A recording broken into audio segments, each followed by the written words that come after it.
Hello everyone, hope you had a great weekend. I am a UTech Pixel and today I would like to discuss with you a little bit more about the projects that I'm currently working on.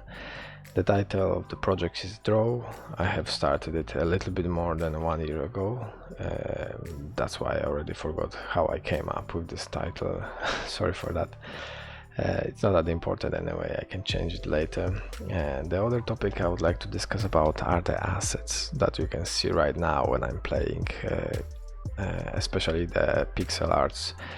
You probably recognize that some of those they are coming from the well-known asset packs that are used on the Udemy courses or other YouTube courses, like for example the UI elements, frames, icons, and like hatch or the artifact drawings.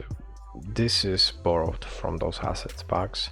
However, most of what you can see right now, like walls, grass, mushrooms, chests, weapon, or the player itself, I have drawn already by myself. I use for that purpose Asprite, which is a great tool. However, I have to learn it from the scratch because I haven't got any experience with Asprite before.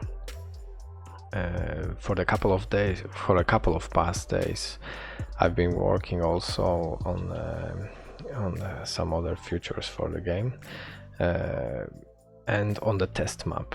And what is the test map?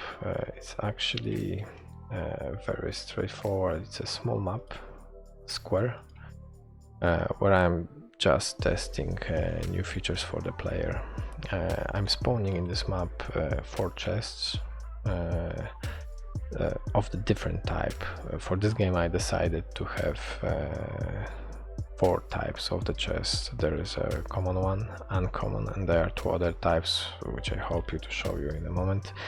On the test map I'm also spawning some artifacts just to test how I'm picking them up, if they picked up, and they're showing up on the artifact list. Yes, they are. And I can also go to the next level, which is exactly the same. You can see another type of the chest, which is rare. There is another one which is ultra rare, but it's showing up very rarely. Of course, the chests, they have different type of the rewards depending on the type they are. They can spawn artifacts, weapon, or coins, and the biggest probably is for the coins. Here we are lucky because we have artifact and a weapon. And what I was working also on, it's some new attacks for the player, because at the moment the player can slash from left to right, as you can see. Can do it fast and slow.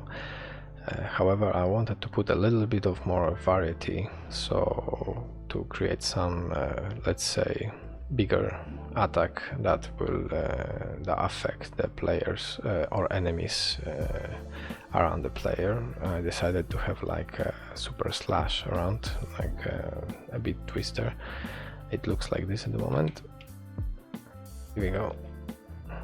So I'm kind of happy actually from the results of Asprite work. It took quite a while. In Asprite I had to take every single slash, copy it many times, turn it, rotate it, and make a lot of iterations just to actually find the one that is will be satisfying looking.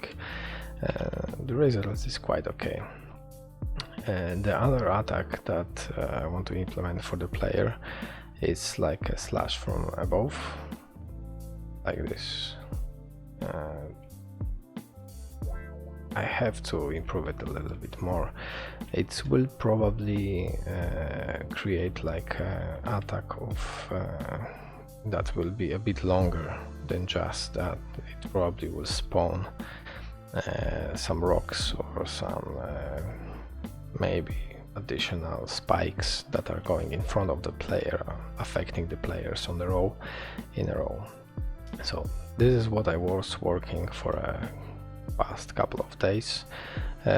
I'm trying also to improve a bit the bolt system and my block system, so that the block can, for example, give the bolts some additional properties, but it's still the beginning of the road, so I will show you this on the next movie.